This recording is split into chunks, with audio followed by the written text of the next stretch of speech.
Yeah, welcome everybody. This is our fourth class. I've called it The Way of What Is to Come, as you'll see why in a few minutes. So before we actually dive into the contents of the Red Book in a few minutes, let's look at its structure first. Let me just find that. Reading. So here we go. So,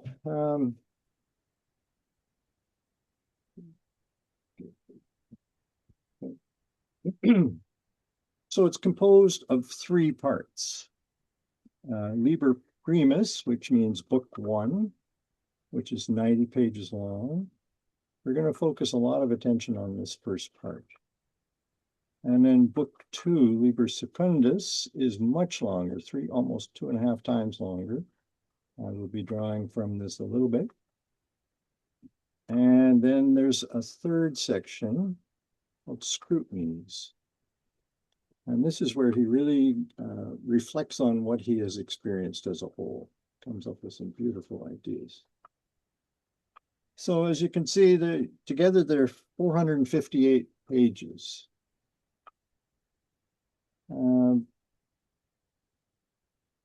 How do we approach such a massive text in our remaining 8 classes? That's the question I was pondering as I prepared this talk. To be honest, I've struggled with this question for many days. On the one hand, I'm eager to give you some idea of the full breadth of Jung's experiences of the numinous. But on the other hand, I want to capture the details of some of his most important encounters with the fascinating characters that appear. The real question then is, which meetings and ideas expressed therein were the most important to him and to us 100 years later? Obviously, there could be dozens of different answers to this question.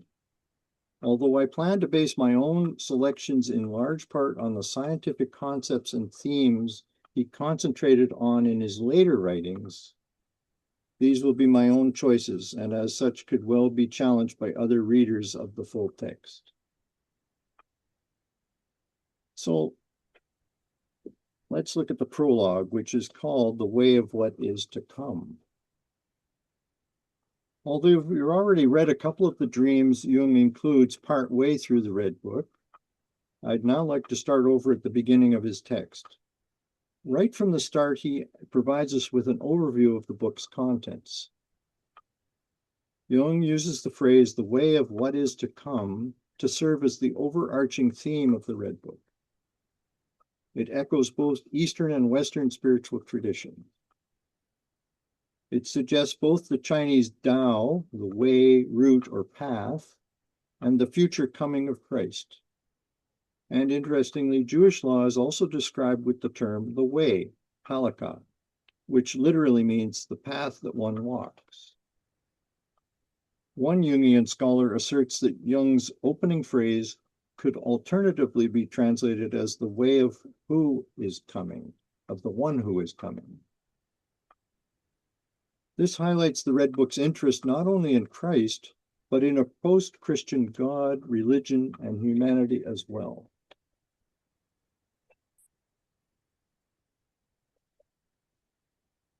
So, on that first page of the Red Book, Jung begins with 4 biblical quotations. The first, second, and fourth are from Isaiah, while the third is from the Gospel of John. I've typed out the full text of each in the handout I sent out 3 days ago. Each quotation expresses an important subject that Jung wrestles with in the Red Book. So I hope you've had a chance to read them. These first readings are just going to refer to them in passing. So as before, I need a lot of readers. So anybody who would like to read can put their hands up feature on. I see that Lisa is immediately on, ready to go. Okay, Lisa, let's start with number 1.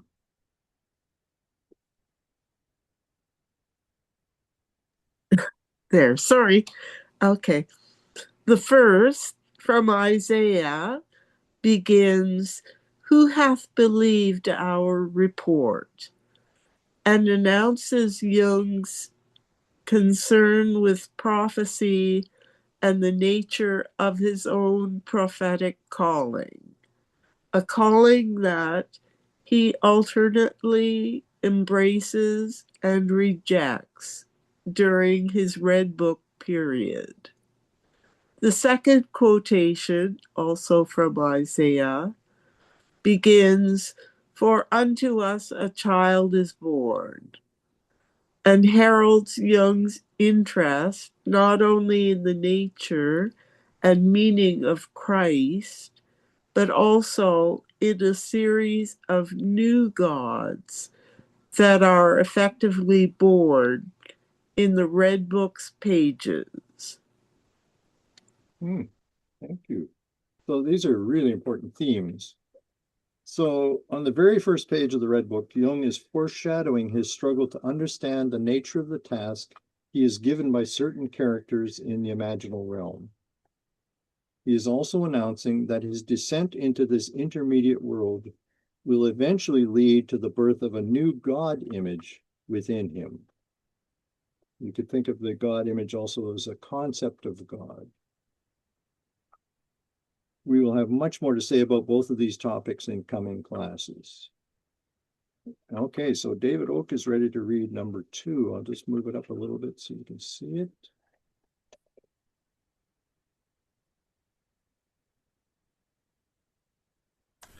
Here we go. Reading number 1 continued. The third quotation, John 1:14, which begins, "And the Word was made flesh and dwelt among us," announces Jung's notion that a newly born God has been incarnated in man, an idea that in Liber Novus evolves into the notion that God is manifest and known through a deep understanding of what Jung will later come to term the self. Finally, the fourth quotation from Isaiah 35, 1-8, says, "The wilderness and the solitary place shall be glad for them, and the desert shall rejoice, and the blossom as the rose," and effectively declares the grace and redemption that will result from Jung's new revelation, the birth of the new God and his incarnation in humanity. Thanks, David. So that's pretty lofty stuff. But it gives you some sense of the magnitude of the contents that we're going to look at. He really felt that he was not just seeing them for himself, but for the broader humanity around. So with the third quotation, Jung directly links religion with psychology. This new God he gives birth to is, in his understanding, his self with a capital S. This no longer fragmented self encompasses both consciousness and unconsciousness, and is the result of a complex psychological transformation of an individual through the process Jung later called individuation. Here again, we will unpack these fundamental ideas in detail later. So the question is, did Jung see himself as a prophet? This question comes to mind in many places in the Red Book, although it can't be fully addressed until after a full reading of the text. The context of the Black Books, along with his later work, I believe, it will be helpful to consider this issue at the outset. So there's a fellow by the name of Richard Noll, N-O-L-L, who was one of Jung's most vehement critics. He concluded that Jung saw himself as a Christ figure and the leader of a religious cult. His two most famous books are The Jung Cult, Origins of a Charismatic Movement, which he wrote in 1994, and The Aryan Christ, The Secret Life of Carl Jung in 1997. To my mind, this is an extreme, even outrageous point of view. It is true that we find Jung healing a sick and dying God, speaking about giving birth to his God, and being told that he is indeed a prophet and even Christ himself. However, we also find that Jung turns out to be the sort of prophet or redeemer who announces to the world that there is, in effect, no prophet or redeemer at all, and that each individual must find his or her own spiritual way. While Jung may have seen himself as some sort of a prophet or anti-prophet during his Red Book period, there is no way on the basis of his own prophecy that he could have seen himself as the leader of a religion or cult or even the head of a school. And in fact, he really didn't have any followers. He sums up his mission with these words: I give you news of the way of this man. My path is not your path. Therefore, I cannot teach you. Jung's goal in the Red Book was to encourage others to discover their own soul and to assume responsibility for their own lives. Okay, so I think we've got Elizabeth who is willing to read number 3 for us. As Shamdasani points out, rather than prophesying a new faith, Jung's interest moved in the direction of understanding the psychology of religion. Shamdasani cites Carrie Bain's notes of her discussions with Jung during the early 1920s, at a time when Jung was still working on the Red Book. Baines wrote that Jung had informed her that his discourses with Elijah, Philemon, etc. were derived from the same source that inspired Buddha, Mani, Christ, and Muhammad, but that Jung had refused to identify with these experiences and steadfastly remained a psychologist, endeavoring to understand the nature of religious experience. That's a really important point. He's standing back from the actual experiences and trying to understand what's going on. Okay, so he's not allowing these experiences of the archetypes to sweep over him and to tell him that he's a fantastic guy and he is in fact a prophet. He's not willing to go there. The question of Jung's understanding of his role in relation to the individuation and spiritual fulfillment of others is highly complex. And as with so many other of Jung's attitudes and ideas, we will find that a simple yes or no answer doesn't do justice to Jung's position. Now, here's a very important point I want to stress. We can't hope to understand the Red Book at all unless we suspend our demand for simple, unequivocal ideas and answers. Jung declares that his major innovation in the Red Book is the proclamation of the coincidence of opposites. And his approach to many of the issues and problems raised in this text involves conflict, paradox, and even contradiction. So that's the way that this is going to stress people out. Because most of us want clarity, we want, we want to know which side he lands on. But there are places where he talks about, if you're going to try and characterize truth, you have to be ambiguous. And he became a master of being ambiguous. If you try and read some of his writings, you'll see what I mean. You're never quite sure what he's saying. And that's quite a deliberate choice on his part, based on his experiences in the Red Book. So I want to talk about Jung's 2 personalities. To properly understand the first paragraphs of the Red Book, which he called his most difficult experiments, we need to look back to one of the more interesting aspects of Carl Jung's youth. From an early age, he was aware of 2 distinct personalities within himself. He simply called them personality number 1 and personality number 2. These 2 aspects represented opposing but complementary parts of his psyche. Here is how he described the two near the end of his life. And I know that Meryl would like to read this particular one. Somewhere deep in the background, I always knew that I was two persons.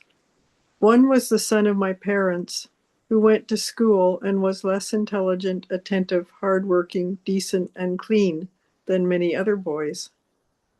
The other was grown up, old in fact, skeptical, mistrustful, remote from the world of men, but close to nature, the earth, the sun, the moon, the weather, all living creatures, and above all, close to the night, to dreams, and to whatever God worked directly in him.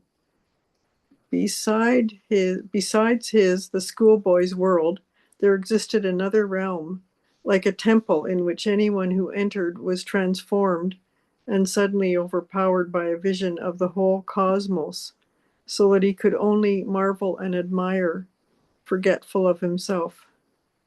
Here lived the other, who knew God as a hidden, personal, and at the same time suprapersonal secret. Here, nothing separated man from God. Indeed, it was as though the human mind looked down upon creation simultaneously with God. And that's from Memories, Dreams, and Reflections. Oh, thank you. Of course, he wasn't fully conscious of this duality as a child or teenager. However, his classmates saw enough evidence of his older self to give him the nickname Father Abraham. His personality number one couldn't understand why and thought the name silly and ridiculous. At the same time, though, somewhere in the background, I felt that the name had hit the mark. Okay, so now we have a number 5 reading that Margaret is going to attempt here. Good. What I am unfolding sentence by sentence is something I was then not conscious of in any articulate way, though I sensed it with an overpowering premonition and intensity of feeling.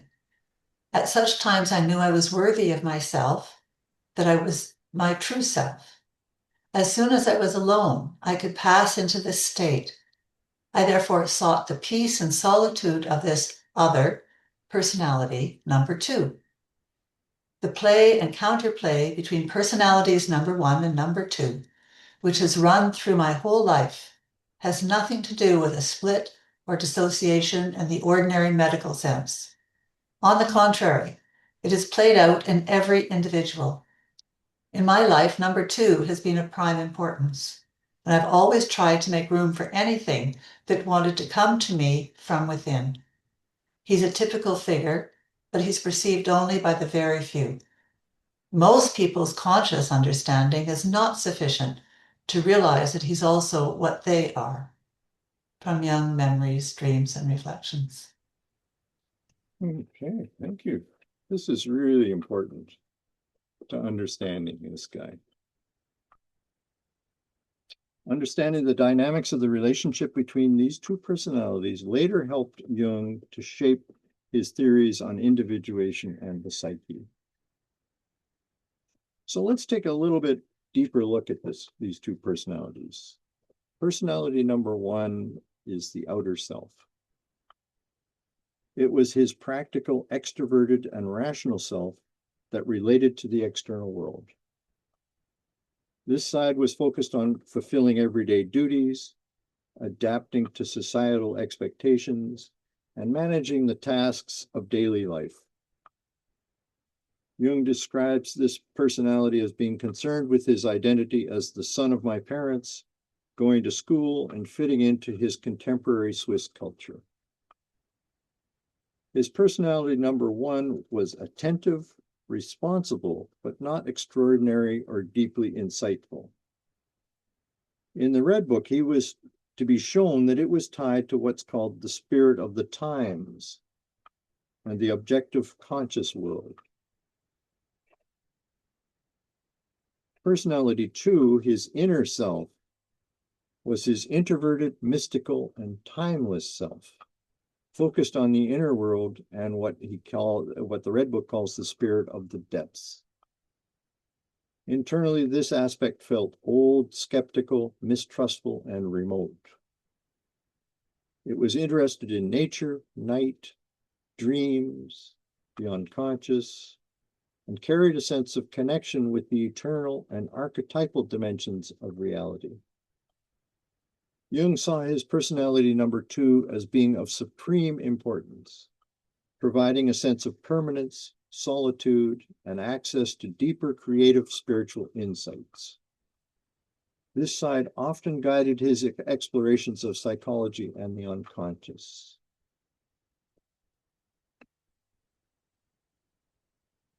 Jung insisted that these two personalities were both real and that their coexistence was a normal human occurrence rather than a pathological split. He believed most people have these two souls within themselves, one grounded in the present external world and another connected to the deep historic and unconscious layers of the psyche. In his own case, his personality number 1 was outward facing and practical, while his personality 2 was inward facing, profound, and archetypal.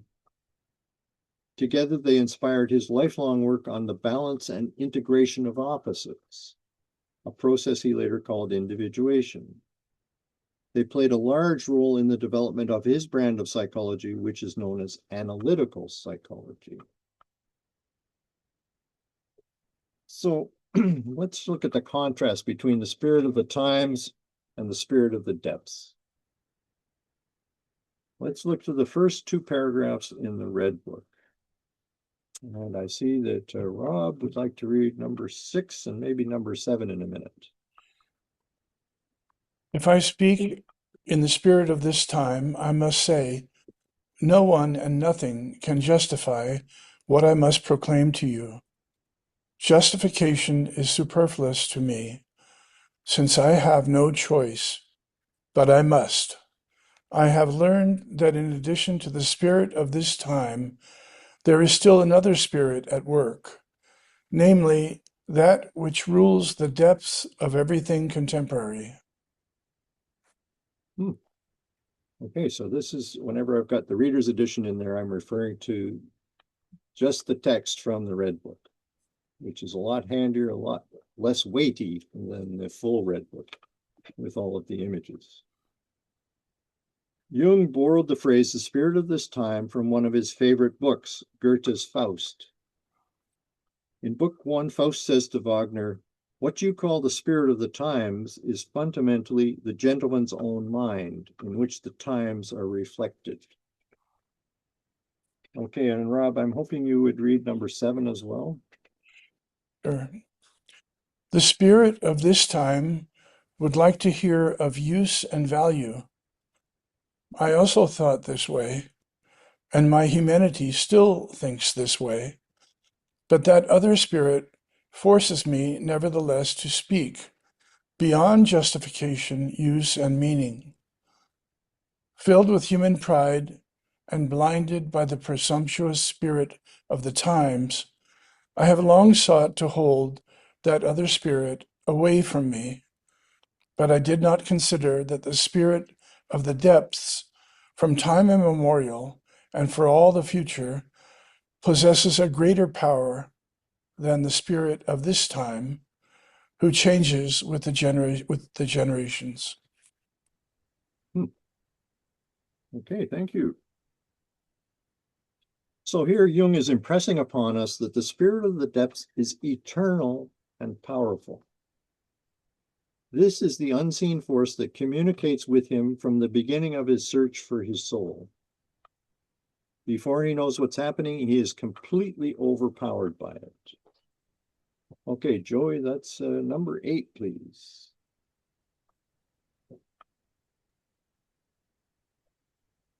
The spirit of the depths has subjugated all pride and arrogance to the power of judgment. He took away my belief in science. He robbed me of the joy of explaining and ordering things, and he let devotion to the ideals of this time die out in me. He forced me down to the last and simplest things. The spirit of the depths took my understanding and all my knowledge and placed them at the service of the inexplicable and the paradoxical. He robbed me of speech and writing for everything that was not in his service, namely the melting together of sense and nonsense, which produces the supreme meaning. Well, we'll see a little bit of evidence as to what he's talking about with the sense and nonsense having to be combined in a later class. So Carl Jung's spirit of this time refers to the rational, collective, and ever-changing mentality that dominates each historical era, while the spirit of the depths points to a timeless, deeper, and more universal layer of the psyche, which contains unconscious truths and is the source of authentic individual experience. So let's dig a little deeper into the nature of these two spirits. The spirit of this time represents the prevailing mood, the values, and intellectual attitudes of a specific period or culture, what modern thinkers call the zeitgeist. It emphasizes rationality, usefulness, progress, and external achievement. It focuses on the need to integrate with society and to understand the world using the tools of logic and language. The spirit of this time is transient and shaped by trends, ideologies, technologies, and cultural narratives. What is considered valuable or true changes from generation to generation. The spirit of the depths, by contrast, symbolizes the eternal, unconscious dimension of human life, which Jung saw as an infinite living sea within the psyche. It operates beneath or beyond collective norms, offering insights not limited by culture or time, and drawing on archaic, mythic, often seemingly irrational sources. It sees the soul as a living, self-existing being, which cannot be reduced to knowledge, judged, or organized by the intellect. Excuse me.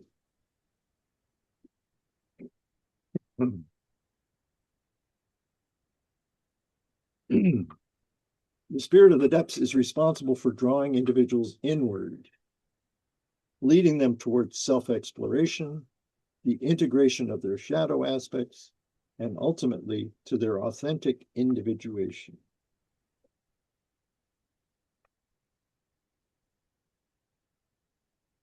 The spirit of this time organizes life according to outward order, safety, and achievement, while the spirit of the depths draws a person into encounters with the unknown, paradoxical, and transformative depths of the unconscious.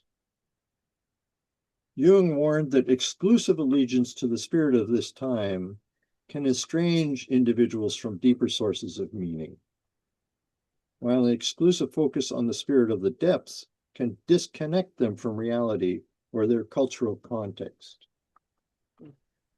According to Jung's Red Book, it is necessary for there to be an interplay between these two spirits to achieve a full realization of the self, as both realms have unique demands and wisdom to offer. Jung's dual spirits reflect the conflict as well as the potential synthesis of rational collective consciousness and the archetypal creative forces of the deeper psyche. Let's now look at Jung searching for his soul. Now, as we did with dreams, I'd like to mention the Baha'i view of the soul before we consider Jung's thoughts on this. Like dreams, there is another mystery mankind has been given to decipher. Here are 3 thought-provoking passages from Baha'u'llah to keep in mind as we listen to Jung searching for his own soul. And I see Hangame is ready to read number 9. Let me just pull that up here. I'm going to ask you to do all 3 if you don't mind, but let me say something in between each. Know verily that the soul is a sign of God, a heavenly gem, whose reality the most learned of men hath failed to grasp, and whose mystery no mind, however acute, can ever hope to unravel. It is the first among all created things to declare the excellence of its Creator, the first to recognize His glory, to cleave to His truth, to bow down in adoration before Him. If it be faithful to God, it will reflect His light and will eventually return unto Him. If it fail, however, in its allegiance to its Creator, it will become a victim to self and passion, and will in the end sink in their depths. Baha'u'llah, gleanings from the writings of Baha'u'llah. Okay, thank you. So the soul is a mystery that humans have utterly failed to understand, according to Baha'u'llah. And that's number 10. Verily I say, the human soul is, in its essence, one of the signs of God, a mystery among His mysteries. It is one of the mighty signs of the Almighty, the harbinger that proclaimeth the reality of all the worlds of God. Within it lieth concealed that which the world is now utterly incapable of apprehending. From the gleanings from the writings of Baha'u'llah. That's a stunning statement that we cannot even begin to understand what's there. That's worthy of several meditations. So the soul connects the physical world in which we spend the majority of our lives with the unseen eternal world. And that's the number 11. Verily I say, the human soul is exalted above all egress and regress. It is still, and yet it soareth. It moveth, and yet it is still. It is in itself a testimony that beareth witness to the existence of a world that is contingent, as well as to the reality of a world that hath neither beginning nor end. Gleanings from the writings of Baha'u'llah. Very nicely written. Thank you. So now let's see what Carl Jung how he went about reconnecting with his long-lost soul. As you will recall, Jung experienced the first vision of Europe being flooded on October the 17th of 1913. This was his first encounter with the spirit of the depths. He was unable to understand its meaning at that time. But 10 days later, on October 27th, he officially ended his relationship with Freud by letter. From that time on, his connection with the spirit of the depths became more frequent and intense. It was this spirit which drove him on with unbearable longing to find his soul. Okay, so I see that Sylvia is ready to read for us. So let's do number 12.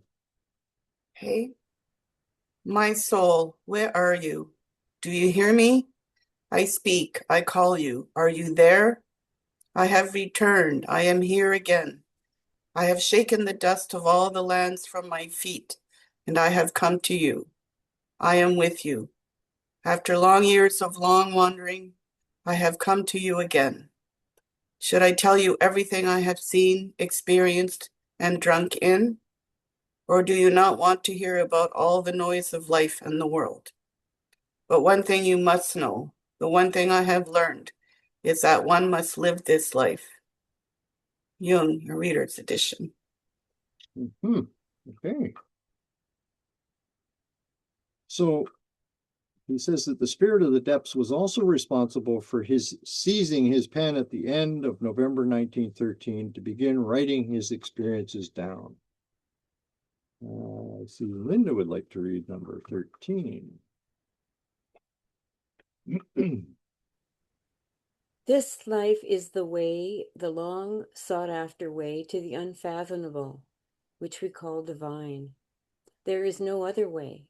All other ways are false paths. I found the right way. It led me to you, to my soul. I returned tempered and purified. Do you still know me? How long the separation lasted? Everything has become so different. And how did I find you? How strange my journey was. What words should I use to tell you on what twisted paths a good star has guided me to you? Give me your hand, my almost forgotten soul. How warm the joy at seeing you again, you long disavowed soul. Life has led me back to you. Let us thank the life I have lived for all the happy and all the sad hours, for every joy, for every sadness. My soul, my journey should continue with you. I will wander with you and ascend to my solitude. Quite a passionate statement. Really coming from the depths of himself. Jung then declares that it was his unwavering commitment to the spirit of this time that had blocked his direct contact with his soul. Consequently, all that he had said about the soul in his earlier writings was ill-informed. Okay, Jack, let's do number 14 here. I still labored misguidedly under the spirit of this time and thought differently about the human soul. I thought and spoke much of the soul. I knew many learned words for her. I had judged her and turned her into a scientific object. I did not consider that my soul cannot be the object of my judgment and knowledge. Much more are my judgment and knowledge the objects of my soul. Therefore, the spirit of the depths forced me to speak to my soul, to call upon her as a living and self-existing being. I had to become aware that I had lost my soul. Whoa. Boy, I wonder how many people that you know would relate to this in some way. Before he actually meets his soul face to face, she, because he is a male, his soul is always feminine, takes him out into the desert for a prolonged period. So is it Bill or Sherry that's going to read number 15 and hopefully 16? My soul leads me into the desert of my own self. I did not think that my soul is a desert, a barren, hot desert, dusty and without drink. The journey leads through hot sand, slowly waiting without a visible goal to hope for. How eerie is this wasteland! It seems to me that the way leads so far away from mankind. I take my way step by step and do not know how long my journey will last. Okay, thank you. Just hang on a second here. So giving vent to his impatience, Jung asks his soul why she has brought him there. She responds with a single cruel word: wait. Having no choice, he does as she says.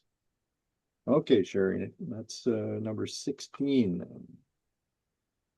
A journey had begun, but the course before him was obscure. He had no theory or concept to explain what he was doing, whom he was addressing, or how he should proceed. He simply had to let things happen, let the unconscious find its voice. How else could he hear its intent, see its point of view, probe its depths?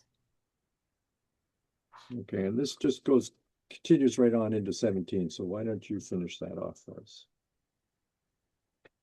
Jung had addressed his soul, felt the penetrating reality of the soul. He had heard a call from the depths.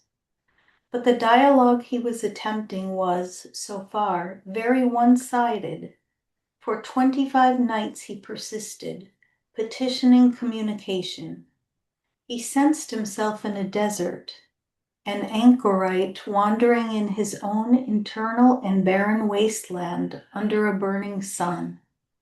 He had to wait, stay present in that interior fact, turn off conscious and exterior critical thought, observe the empty, listen to silence, wait. Beautifully read. Thank you. As he states in Black Book number 2, he hears the words, an anchorite in his own desert, which makes him think of monks in the Syrian desert. Shamdasani provides a short summary of this historical series of events so that we have some context. Oh, Alan, let's see. I'm going to ask you to do 18 and 19 in a minute. Around, okay? Yep, please. Okay. Around 285 CE, St. Anthony went to live as a hermit in the Egyptian desert, and other hermits followed, whom he and Pachomius organized into a community. This formed the basis of Christian monasticism, which spread to the Palestinian and Syrian deserts. In the 4th century, there were thousands of monks in the Egyptian desert. So, in Black Book 2, Jung compares his experience with those of the old monks. Okay, Alan, that's number 19. I think of Christianity in the desert. Physically, those ancients went into the desert. Did they too enter the desert of their own self? Or was their self not as barren and desolate as mine? There they wrestled with the devil. I wrestled with waiting. It seems to me not less, since it is truly a hot hell. Thank you. So, to his mind, what the ancient monks discovered was in fact the way of what is to come. Oh, okay, so maybe Bill is ready to read now. Number 20. They went into the solitude of the desert to teach us that the place of the soul is a lonely desert. And there they found the abundance of visions, the fruits of the deserts, the wondrous flowers of the soul. Think diligently about the images that the ancients have left behind. They show the way of what is to come. Look back at the collapse of empires, of growth and death, of the desert and monasteries. They are the images of what is to come. Everything has been foretold, but who knows how to interpret it? Okay, so we're toying with prophecy here. Thanks, Bill. After some unspecified period of time, Jung recognizes that he must be alone with his soul and that he is approaching her with empty hands. She asks, if you come to a friend, do you come to take? Knowing that this is something he shouldn't do, he explains that he just wants to sit down near her and feel the breath of her animating presence. He admits that his patience is sometimes weak. In response, she scolds him. You speak to me as if you were a child complaining to its mother. I am not your mother. He says that it was not his intention to complain, but his road is long and dusty. He simply wishes to enjoy her shade. Okay, we're getting close to the end here. I still need about, three more readers. Okay, Rob or Roxanne? I'm going to ask for 21 and 22 in a minute. Okay. But my soul answered, you are pleasure-seeking. Where is your patience? Your time has not yet run its course. Have you forgotten why you went into the desert? So he agrees that his faith is weak and that he is blind from all that shimmering blaze of the desert sun. The incessant heat lies on him like lead. He doesn't dare think about how unendingly long his way is and sees nothing in front of him. Okay, Rob, now it's 22. But the soul answered, you speak as if you have still learned nothing. Can you not wait? Should everything fall into your lap, ripe and finished? You are full. Yes, yes. You teem with intentions and desirousness. Do you still not know that the way to truth stands open only to those without intentions? Do you still not know that fulfillment comes only to those who do not desire, to the one who is not greedy? Ooh. I got a slap on the hand. Okay. Jung replies that his soul is hard, but he recognizes that she is correct. Okay, Linda, that's number 23. How little we still commit ourselves to living. We should grow like a tree that likewise does not know its law. We tie ourselves up with intentions, not mindful of the fact that intention is the limitation, yes, the exclusion of life. We believe that we can illuminate the darkness with an intention, and in that way aim past the light. How can we presume to want to know in advance from where the light will come to us?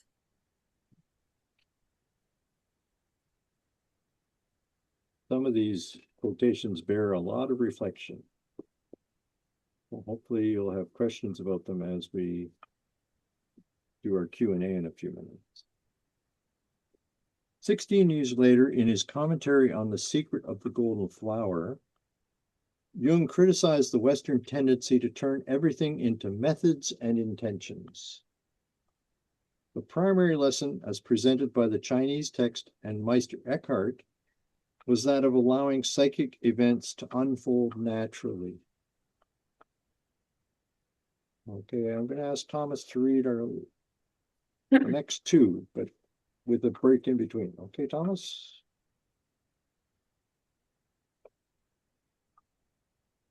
You're muted. Sorry. There you go. Letting things happen, the action through non-action, the letting go of oneself, of Meister Eckhart, became the key for me that succeeded in opening the door to the way. One must be able to psychically let things happen. So Jung allows himself to bring one complaint to his soul. Her answer is challenging. By the way, the word scorn, which you're going to see shortly, means an expression of contempt or derision, as well as open dislike and disrespect or mockery, often mixed with indignation. Okay, here it is, number 25. Please go ahead, Thomas. I suffer from scorn, my own scorn. But my soul said to me, do you think little of yourself? I do not believe so. My soul answered, then listen. Do you think little of me? Do you still not know that you are speaking with me? How can you suffer from scorn if you address me with those words which I give you? Do you know then who I am? Have you grasped me, defined me, and made me into a dead formula? Have you measured the depths of my chasm, and explored all the ways down which I am yet going to lead you. Scorn cannot challenge you if you are not vain to the marrow of your bones. Your truth is hard. I want to lay down my vanity before you, since it blinds me. See, that is why I also believed that my hands were empty when they came to see you today. I did not consider that it is you who fills empty hands, if only they want to stretch out. Yet they do not want to. I did not know that I am your vessel, empty without you, but brimming over with you.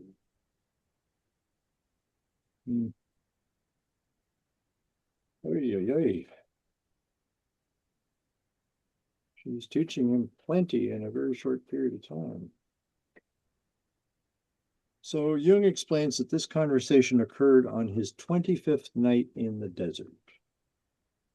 And so we have one last short one. Oh no, I guess we have two. Sorry, I missed the last one. Okay, so I'm going to ask Meryl if she would read 26 for me. This is how long it took my soul to awaken from a shadowy being to her own life, until she could approach me as a freestanding being separate from me. And I received hard but salutary words from her. I needed that taking in hand, since I could not overcome the scorn within me. So the word salutary means producing a beneficial effect or promoting health. Once Jung had overcome his scorn, he grew much nearer to his soul, so that she could speak to him. As a result, he was soon to see the desert becoming green. Jung has not yet begun to explore the many paths down which his soul will lead him in the coming months and years. He refers to her as his anima, his inner personal feminine. He conceived of her as an archetypal image who is the contrasexual aspect of his masculine psyche. In a woman's psyche, her inner personal masculine is known as the animus, which is also an archetypal image. At this point, Jung has no idea that his anima will appear to him not only as his soul, but also as Salome, as a serpent, and as a winged goddess. In each case, his inner guide will lead him through an imaginal landscape in order to deepen his understanding of a mysterious faculty that animates life. Since the anima resides in the collective unconscious, it is permeated with universal elements that carry with them an infinite potential and give the irrational a presence in psychic reality. So here's how a contemporary Swiss psychotherapist and Jungian analyst by the name of Darian Pictet, who's pictured here, describes what the soul came to mean to Jung over the course of the rest of his life. I wonder if Sylvie could read number 27 for us. Sure.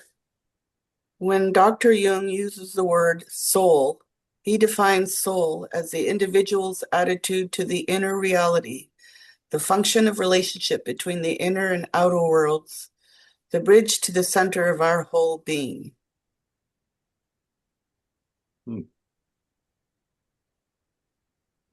So that sets you up for some sort of entry into the Red Book. Now he's finally connected with his soul and is ready to hear what she has to say. Well, let me just see. I get to escape and then I'll turn off the stop sharing. Ta-da! Here we are. Phew. So before we do the question and answering, I just want to let you know that there's no class next week.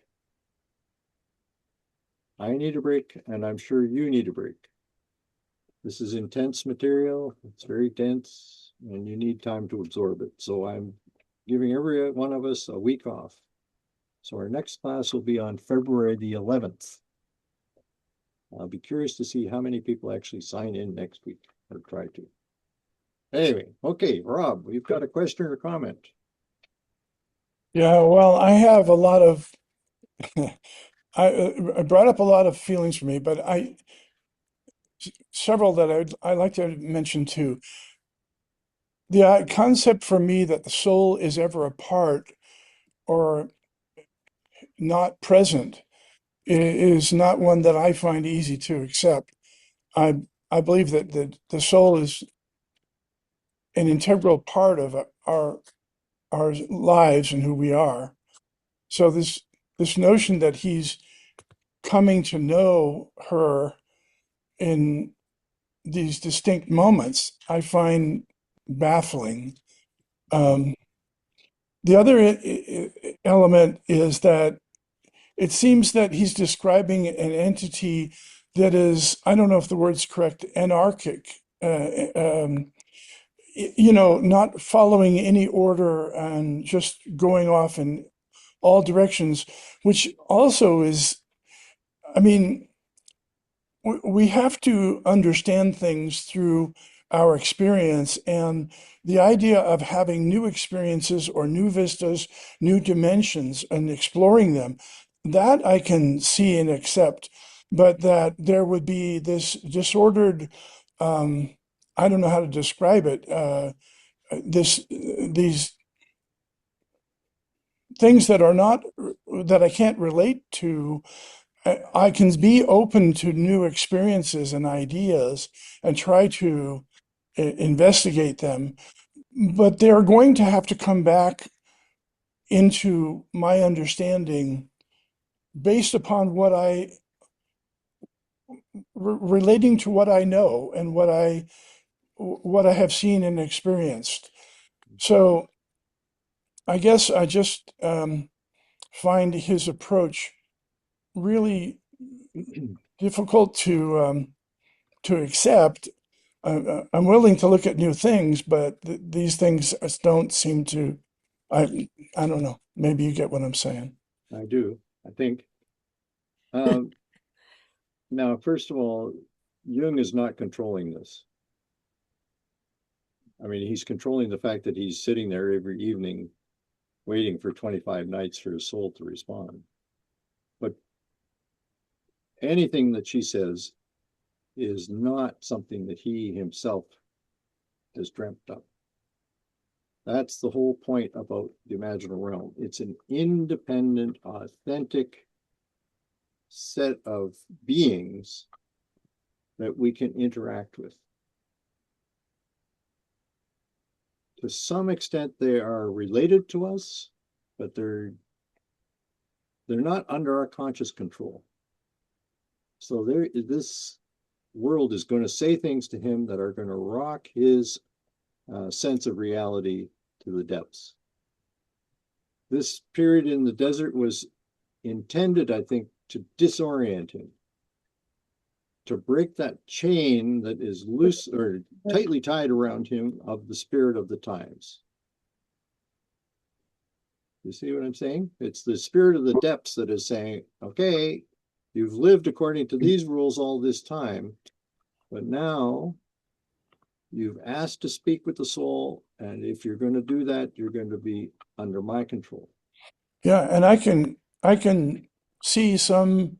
I'm not really conversant with all Buddhist teachings, but I can see some elements of acceptance and resisting the ego to insert ideas and concepts to be open and to be empty oneself to be able to learn. But it just doesn't ring. And the other thing is that how can he see himself as a prophet? or to see the soul as being a separate entity. I don't get that. Well, let it sit. As we go through it, just observe it. I mean, it's intended to shake you up. It really is, and I think it's doing a pretty good job. So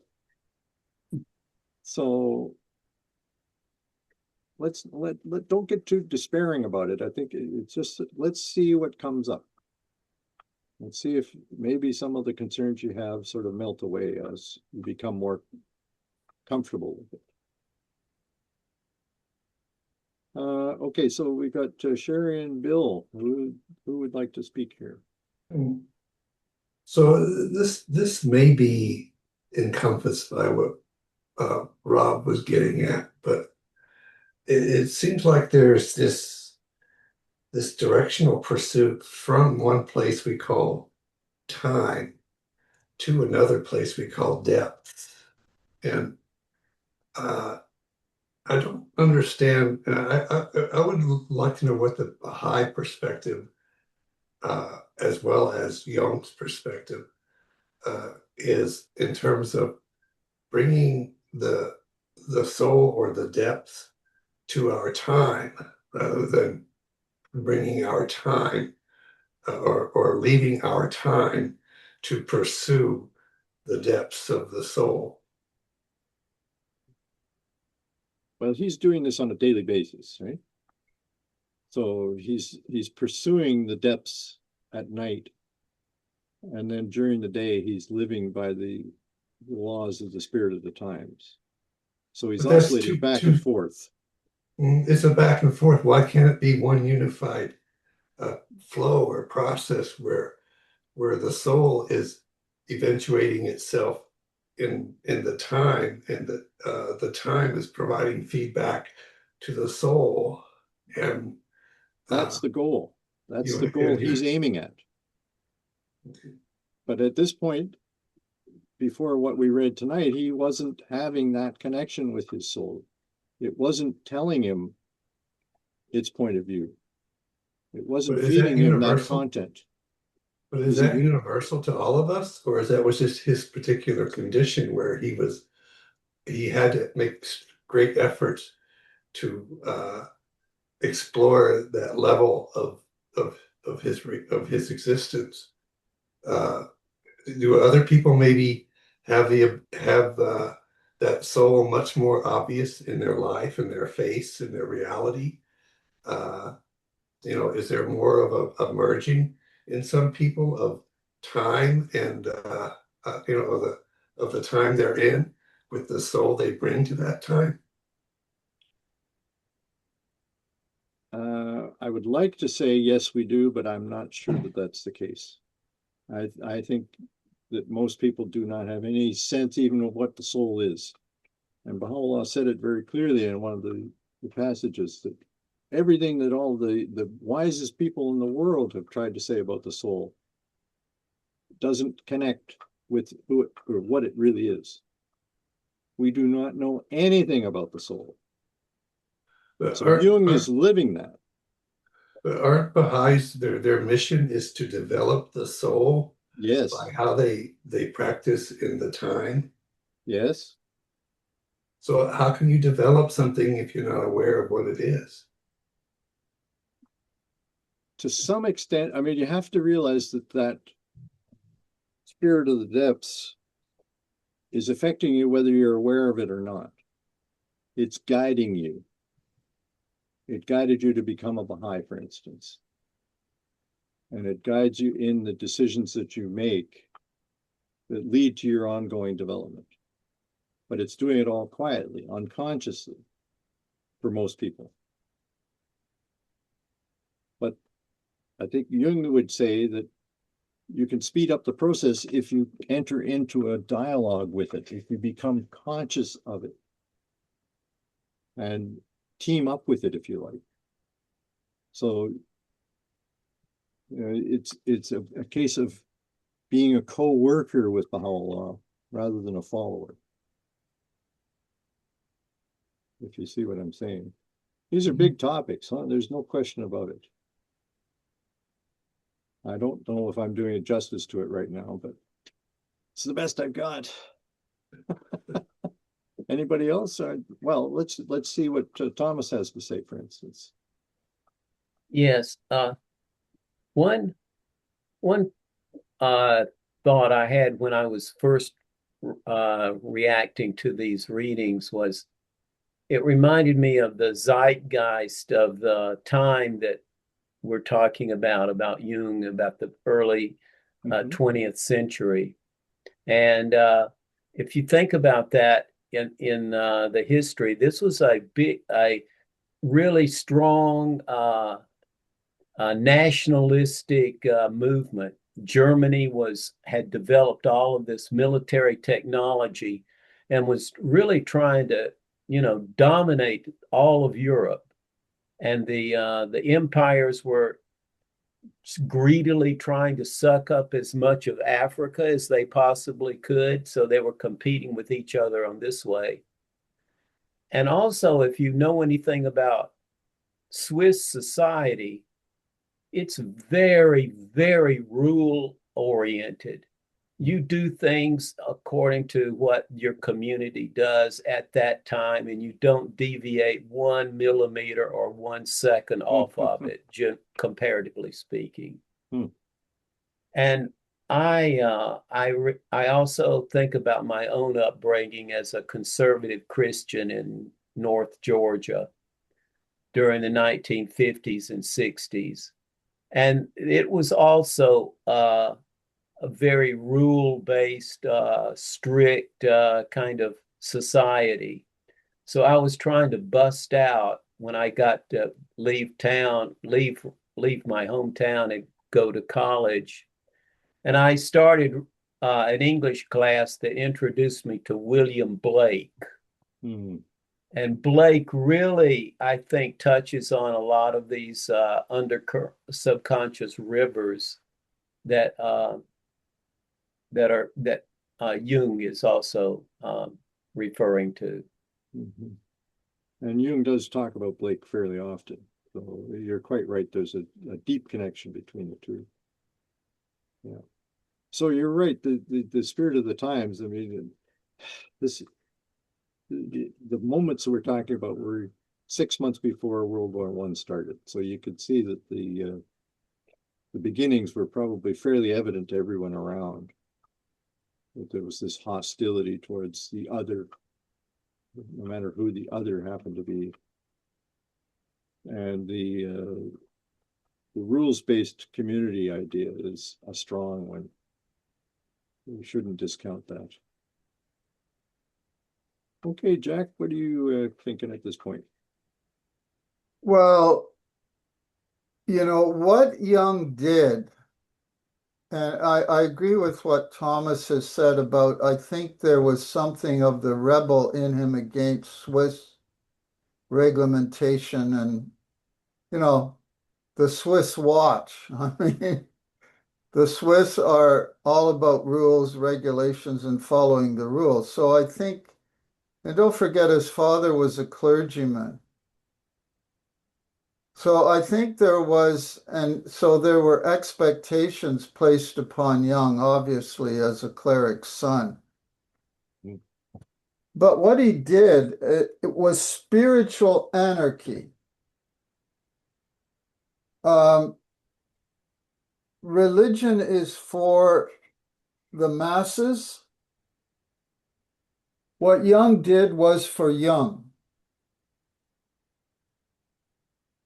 He didn't follow the rules. He said, I'm going to go into this desert.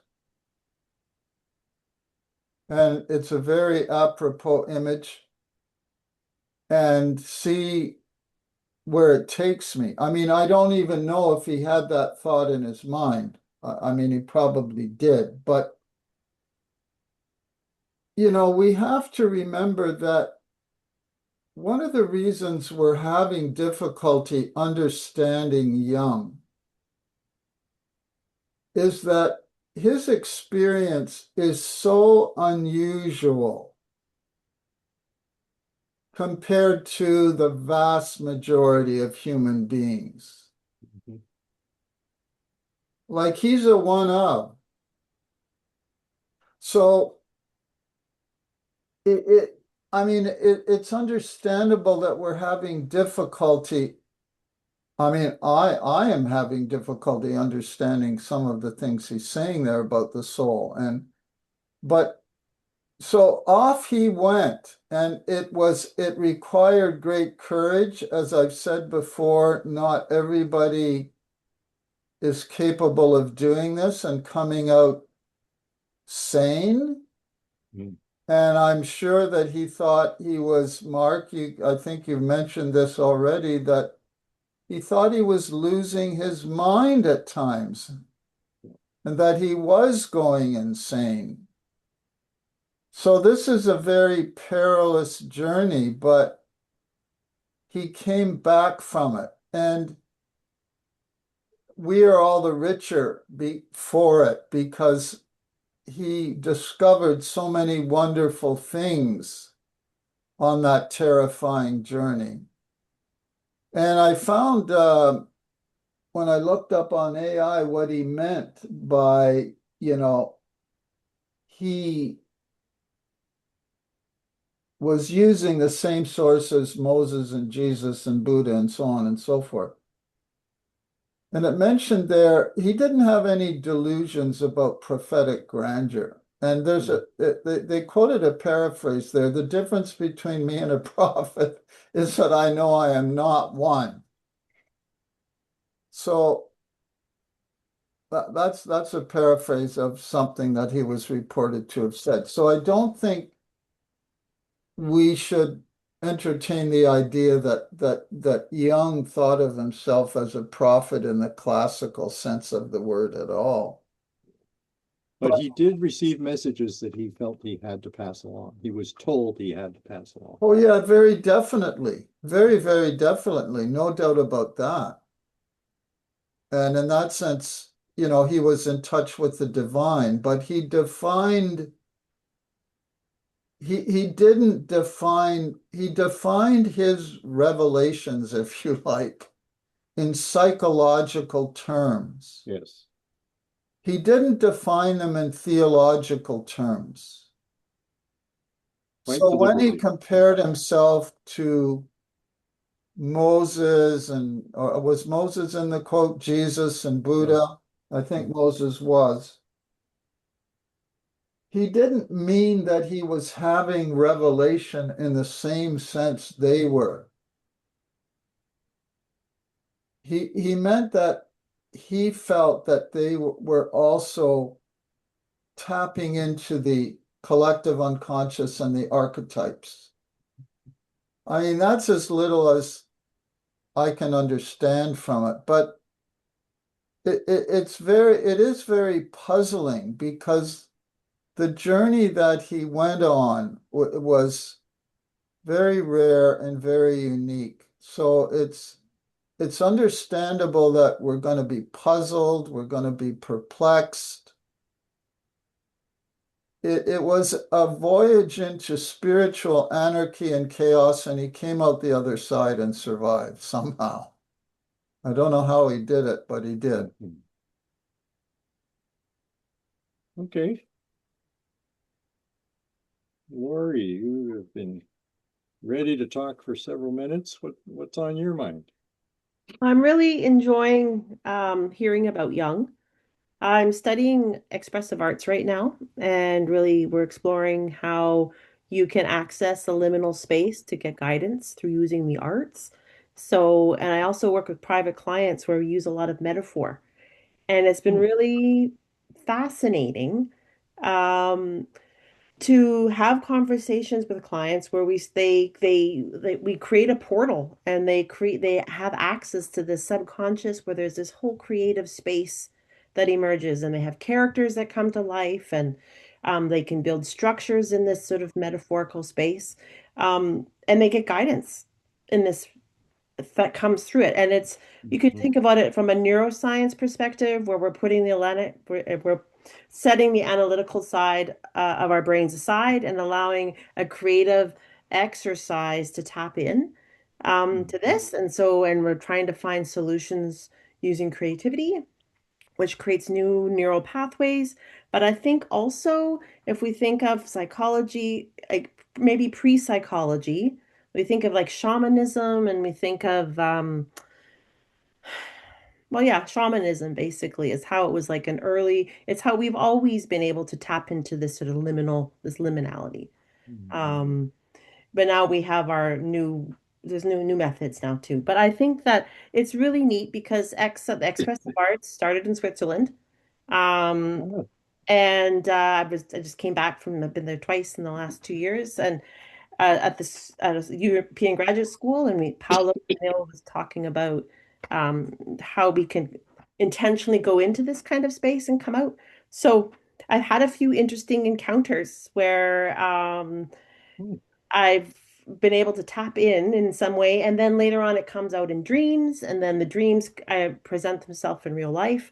So I think I like to think of Jung as like the mother of psychology because he really addressed intuition and all of these feminine qualities that women have, right? Like we have this ability to be intuitive and to sort of dwell in that kind of space. So um, that's all I just wanted to add. I'm just exciting that to see these connections to modern day and what's coming out in the expressive arts too. My goodness, this is really eye-opening, and I think you and Janet have a lot to share with the group, right? Right, Janet? This is not an area that I know much about, so I'm just loving the fact that you guys are exploring, as you call it, that liminality, the space in between worlds, almost, I guess you would call it. That's fascinating. Anything you want to add there, Janet or Lynette? Oh, big thumbs up. Okay, fair enough. Anything else? I would just say bravo, Lori. That was really well stated. Really well done. And I think she's got a great point there. And I love the fact you called him the mother of psychology. It's kind of interesting. You never hear that. There's always the father of this and the father of that. And that's a very nice, just little swerve on it. Yeah. What were you saying, Mom, earlier? I don't know, you were saying something about waiting. Yeah, well, for Rob, who has had some difficulty kind of opening to this, um, you know, what the soul was saying to Jung over and over again, every time he'd protest, she'd say, wait, just wait. And I think all of us, if we don't grasp it right now, we do just have to wait and see how the psyche is going to help us, nudge us along in our growth and our individuation, because this is its ongoing process right to the end of our lives. Nicely said. Yeah. Well, that adds a dimension to the course that I had no idea was out there. So thank you both. Expressive arts, here we go. I hope to hear more about it as we go along. Well, it uses the unconscious. Yes, it does. Yeah. Okay, Rob, what are you thinking at this point? Well, I have a question and a comment. The question is, what did Jung have any knowledge of Abdul Baha? Abdul Baha was in Europe, and I wonder if there was any awareness or any type of contact. My comment is that I seek to be a humble person who does not think highly of his accomplishments or knowledge or understanding. So with that in mind, it's 100 years since Jung was alive. We as Baha'is, I'm very interested in the soul and have constantly meditating and studying a little bit about it and trying to understand. But it occurs to me that as people who are really focused on the spiritual life and our development and studying the writings, that we may have advanced beyond what his knowledge and experience was at that time over these last 100 years. And in the reality of all human beings may have advanced spiritually to be able to understand some of these concepts more fully. So that's just a thought that I had. Okay, as to your question, I have been unable to find any connection between Abdu'l-Baha and Carl Jung. I even asked AI if there was any connection. It's the only time it didn't answer me. It just spun around, spun around, spun around. I asked it 2 different ways and it didn't come back to me. So obviously I stumped it. So at this point, I have to say, I don't know if they ever knew of each other. But I have to say, and this was something that was mentioned in a previous class by Heather Cardin, that I suspect that this activity that he was engaged in came from the spirit released to the world through Prologue. Exactly. Unquestionably. Yes, no doubt. And So, he could have read or heard of Abdu'l-Baha without having contact with him. It's quite possible. But I have a book about the books in his library, and there's no reference there to any Baha'i text. But who knows? I mean, he went to libraries too, so I don't know. I would like to add that I think if Jung were alive today, he would say that we have gone beyond himself, beyond him, that what he provided was a basis, and that the human consciousness has been able to grow beyond that. However, we're in another spirit of the times that seems to be regressing back. So we have the same split now with the times which are so raw and devastating. And there are individuals who are really concerned about the spirit of the depth. And here we are again. Yeah. Okay, Joey.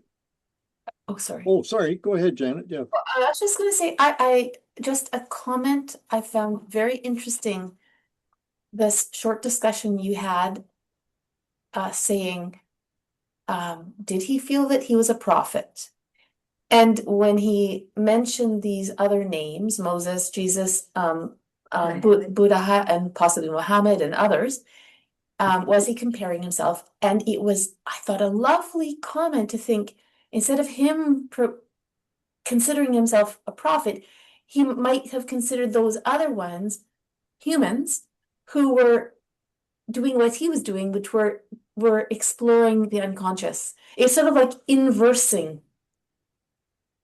the dialogue, that those people that we consider, or we have over history have called prophets, were those people who were doing the individuation process and searching the unconscious. Those are the people who are really doing the in-depth psychological work in their own way, in their own time, with different vocabulary. I think from a Baha'i perspective, it would be more accurate to say that these are people who have not had to struggle. They come in completely individuated. They are connected, with the source in a way that none of us will ever be. If you see what I'm saying. So we are trying to imitate that process to some small degree when we talk about hoping to be inspired, but we're not tapped in the way that those guys are. And it's made very clear in the writings that there's a huge gap between the manifestations of God and the rest of humanity. Although it cannot be bridged. I don't know all of these famous humans in depth for sure. Definitely not. But it seems to me that they all did struggle. When you think about Buddha, how many years, 40 years or something, sitting and waiting for enlightenment and trying and trying and trying and the struggle. And I think even Jesus and all of them, all of these men, I think they were mostly men, the ones that we hear about anyway. I think they all struggled, but they were able to explore those depths possibly a lot more than the average person. Well, we could go off on a long discussion on that, but I realize that we're already over time and we have 3 more people to talk with. So let's just hopefully have quick comments from Joey, Thomas, and Jack, and then we'll wrap it up. Okay. I was just thinking that there's this progression from Jung sort of through the years in terms of searching for the inner self. And predating what Lori was talking was play therapy, which was still looking into self and seeing the connection between the inner self and your own history. And I think now we're seeing moving backwards to Jung and how that influences the times around us now as necessary to do. I'm not sure if to look into self. Yeah, and he explored his own childhood by playing with building things. He sat on the shore of Lake Zurich and built houses and things to reestablish contact with those early parts of him. So, oh, that's really interesting. I didn't know that. Yeah, and he had a lot to do with the beginning of play therapy. So, not a subject I know very much about, but I've read enough to know that he did connect on that subject. Okay, Thomas.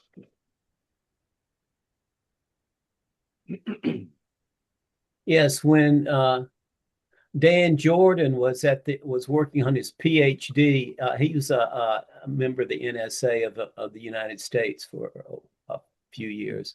Dr. Jordan was working on his PhD in neuroscience and psychology and education at the University of Chicago. He arranged an appointment to see Carl Jung in Switzerland. And so he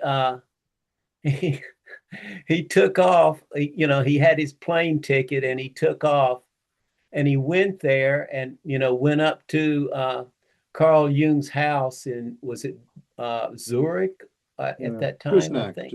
Well, he knocked on the door and the woman, is that his wife? Emma, yeah. She opened the door and said, he's not here, he's dead, and slammed the door. Oh. And so Dan, he was telling us this in class, and he said, so I couldn't get her, I had to walk back just by myself down, get back to the University of Chicago. And he asked his students, he says, well, why didn't you tell me? And they said, well, we thought you'd be too discouraged to even try to go there. So interesting. They hid the knowledge that he had died just before his meeting was supposed to be set up. So almost a Baha'i met Carl Jung. Yeah, very nice story. Okay, Jack, one last quick thing from you and we're done. Yeah, I think we can, just a couple of comments. I think we can categorically say that Jung had no knowledge of the Baha'i faith or Abdu'l-Baha. When we know as Mark, as you said, there were no Baha'i books, no records of conversations that we know of. So I think we know how good Baha'is are at finding connections between the faith and famous people if there is a connection. And so far, there's zero evidence that we are aware of, anyway, that Jung knew anything about Abdu'l-Baha or the Baha'i faith. Yep. So the other thing that I wanted to say as I like to call AI, I like to call it the God of the internet with a small g. And the God of the internet, when I asked what Jung meant in this comparison with Moses and Jesus and Buddha, it answered Jung meant that his inner figures, you know, which Mark, you're going to tell us about some of those Philemon and so on and so forth. And the founders of world religions drew from the same deep archetypal source in the human psyche. Not that he was a prophet, but that he encountered the raw material from which religions are born. Mm-hmm. So that's a very deep statement, but that he encountered the raw material from which religions are born, and obviously used it in a very different way than the prophets used it, you know. So he referred to it as lava. Lava. Yeah, frequently. So wow, that's interesting. So it had to have time to cool down, and then it had to be shaped into things that people could understand, and that's what he spent the rest of his life doing, the next 40 years. He did have a lot of problem with Orthodox religion. I don't know the details of that, but I'd have to look it up. He definitely, you probably know something about that, Mark. Class 9 is all for you. It's about religion. And Jung's views of religion? Yep. Oh, good. I just finished that a week or two ago, so it's fresh in my mind. That'll be fascinating. I'll look forward to that one. Anyway, fellas, we're 10 minutes over time. I apologize for that, but that's okay. Thank you, Mark. So enjoy yourself. You've got 2 weeks before our next class. Oh, okay. Next week. So enjoy yourselves. Thank you, Linda. Take care of Thanks, yourself. Linda. Thanks, A couple of Mark. comments in Great. the chat that you'll see from Thomas and Sylvie. Okay. So read the I chat. will share that tomorrow. Yeah. Okay. Good night. Okay, yeah. Good night, everybody. Good night. Good night. Good morning. Good morning to y'all. Absolutely. Aloha. Yeah.